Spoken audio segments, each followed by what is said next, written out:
আসসালামু আলাইকুম। আশা করি আপনারা সকলে ভালো আছেন। ইনশাআল্লাহ আপনাদের আমিও ভালো আছি।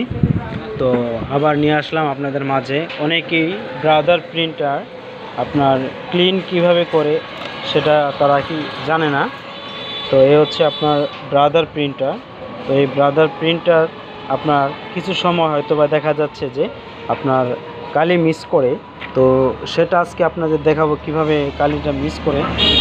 তো এই যে দেখতে পাচ্ছেন যে এইখানে আপনার রেক একটা চলে আসছে। তো এই রেকটেকটা করার জন্য মানে ফটোকপিটা খুব খারাপ দেখা যায়। তো আজকে আমরা এটাকে আমরা ক্লিন করব কিভাবে, তো আমরা সর্বপ্রথম আমরা জেনে নিই। তো এখানে দেখতে পাচ্ছেন যে আপনার এখানে আপনার রয়েছে 4টি বাটন।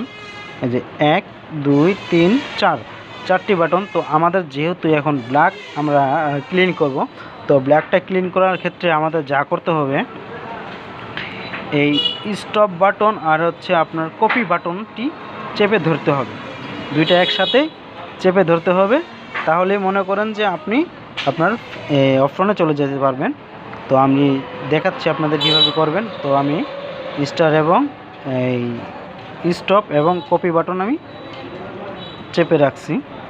তো কিছুক্ষণ চেপে রাখার পরে আপনারা দেখতে পাবেন যে এখানে আপনার এই মিস যে কালিগুলো আসছে, তো সেটা আমরা অবশ্যই বুঝতে পারবো। একটু অপেক্ষা করেন। এই যে চলে আসছে। চলে আসার পরে দেখেন এখানে একটা কলম বাতি টিপ টিপ করছে। তো এই টিপটিপটাকে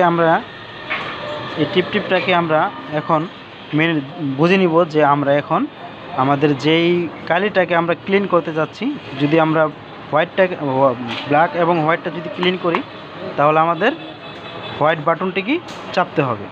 আর যদি আমরা ম্যানুয়ালি যদি আমরা আমাদের যদি কালার মিসিং হয়, তাহলে আমাদের কালার বাটনটি ক্লিন করতে হবে। তো আমরা এখন কালারটা করব না। তো যেহেতু আমার এখানে ব্ল্যাকটা যেহেতু আমার আসতেছে না, তো ব্ল্যাকটা এখানে দেখা আমরা ব্ল্যাকটা ক্লিন করব। তো আমরা এই হোয়াইট বাটনে ক্লিক করব। তো হোয়াইট বাটনটি ক্লিক করে দিই। তো এখানে দেখতে পাচ্ছেন যে আমার যেই গ্রিন বাতিটা আছে, তো এখানে আমার ক্লিন শুরু হয়ে গেছে, ভাইব্রেশন মোটর হয়ে গেছে। তো এটা আমার এখন ক্লিন হচ্ছে, ঠিক আছে।